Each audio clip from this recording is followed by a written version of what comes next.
Hi everybody, broadcasting from Kiddush Central. I wanted to bring you another Dvar Torah, but from a different part of the shul, which also misses your presence. But I thought maybe I could do a little bit of virtual post-Kiddush Dvar Torah and bring a taste of Beth Leah into your homes. So here is Dvar Torah for parshah VaYishlach, titled Limping Forward. Following his nocturnal struggle with some kind of angelic figure, our ancestor Jacob is left marked. All night the two had grappled with Yaakov refusing to release his opponent until he is blessed.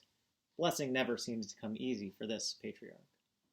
The angel, only able to remain on earth until sunrise, is compelled to accede to Jacob's demand, and our ancestor leaves this mysterious engagement with a new name and a limp. Jacob, perhaps more than any other patriarch, is left changed by what he goes through. He receives the name Yisrael because he has struggled with God and man and prevailed. And he receives a new limitation in his body, as his sciatic tendon is wrenched from its proper place. He has prevailed, yes, but he has not yet emerged unscathed. This interlude that precedes Jacob's awaited confrontation with his brother and potential comeuppance both reassures Jacob of his capacity and sense of self, but also physically manifests a sign of what getting to this place in his life has cost him. What is especially striking following this dramatic denouement is the Torah's sudden change of vantage point, turning from the narrative and drama in which we have been immersed, and gesturing to the reader with a halachic derivation. As the Torah says, after the struggle, Jacob limped on his leg. This is why the children of Israel do not eat the displaced hip tendon, gid hanasheh, until this very day, because it was at that tendon that the angel injured him. It's a fascinating aside, as the Torah contributes two rare elements. Firstly, it connects the present time of the reader to the primordial time of the narrative, through the means of the halachah it mentions. And secondly, it provides an explicit origin and reason for the mitzvah to avoid eating that section of an animal. We are left wondering, why did the Torah feel the need to make this curious intervention? Another way of asking this is, what does the Torah want us to learn from Jacob's encounter and its consequences, such that an explicit commandment was instituted to maintain its presence in our minds and in our lives? Rashi, in his commentary, focuses on the physicality of the injury, as the very term for the tendon, gid hanasheh, refers to its being dislodged within the body. As with Jacob, the tendon's name, too, indicates what it means to us. The Sforno tells us that today we avoid eating this body part in animals because it is so closely associated with damage and injury. He writes, "We avoid eating the gid hanasheh so that the injury that is associated with this tendon does not occur for us. God forbid. That is, the gid hanasheh is so closely associated with Jacob's injury that it has been imbued with a sense of danger. The Torah instituted a rule that we should avoid it to keep us safe.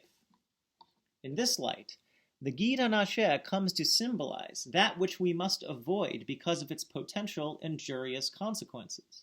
As Jacob feared his brother's revenge, so must we stay away from the danger zone and keep ourselves protected." The early modern commentator Kli Yakar goes so far as to extend the association between the gid hanasheh and danger to the spiritual realm. Recall that Jacob received his injury after wrestling with an angel. The Kli Yakar draws a parallel between Jacob's angelic struggle and the legendary 4 rabbis who entered Pardes, paradise, with only one of them returning whole. The Kli Yakar concludes from this that the avoidance of the gid hanasheh is a reminder for us to be humble in our own intellectual and spiritual pursuits, since they, too, can come with potential damage and even injury. While the cautionary approaches of Sforno and the Kli Yakar may prompt some resistance from the modern reader, I want to encourage us to take their words seriously. They are both referring to the substance of what it means to engage with the Holy One. It is not, and cannot, be something that we take lightly. Caution is indeed warranted when we attempt to advance in our personal spiritual journeys, as we approach a reality beyond our own, taking up something precious, whether that's Torah, our connection with God, or the state of our souls. All real encounter entails risk, as we make ourselves vulnerable in that approach. However, while the Gid HaNasheh serves as a warning of the consequences of what such an encounter may entail, we cannot reduce it to that. While it is wise to be cautious, we cannot allow that fear to win. The medieval French commentator Bechor Shor offers a strikingly different interpretation, seeing the injury Jacob took with him following his duel with the angel as a badge of victory. And it can serve as that for us as well. He writes, "Thus, the children of Israel do not eat it. It will serve as a remembrance that their ancestor grappled with an angel who could not defeat him. It is a remembrance of dignity and greatness." Instead of identifying with the cause of the injury, insists the Bechor Shor, we can relate to it as a source of pride, that we are the descendants of an ancestor who battled with God and emerged victorious. The Netziv, in his commentary Ha'amek Davar, associates the Gid HaNasheh not with its displacement, but rather with its flexibility. Yes, the tendon was moved out of place, but that is a testament to its tensility and to our resilience.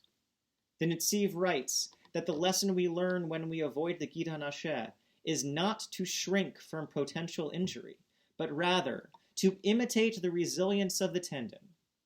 We could let fear freeze us in place, to let it turn us stiff as a board. But the tendon teaches us to be pliable, to have faith that we can absorb what is happening and move forward with dignity. After an injury, the scar tissue that has covered the wound is more sensitive to heat, to light, to further forceful contact. But it is also a site of healing, that the body recovers and moves forward. Jacob's movement was restricted, yes, but he could limp proudly with the knowledge that he has a strength within him of which he was previously unaware. This is a durable power that he could only have generated through the experiences he has gone through learning to rely on himself and through letting in the blessing of God.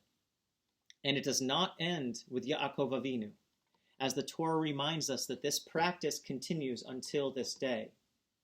A reminder that real encounters, real life, entails real consequences, but that we are the inheritors of astounding resilience.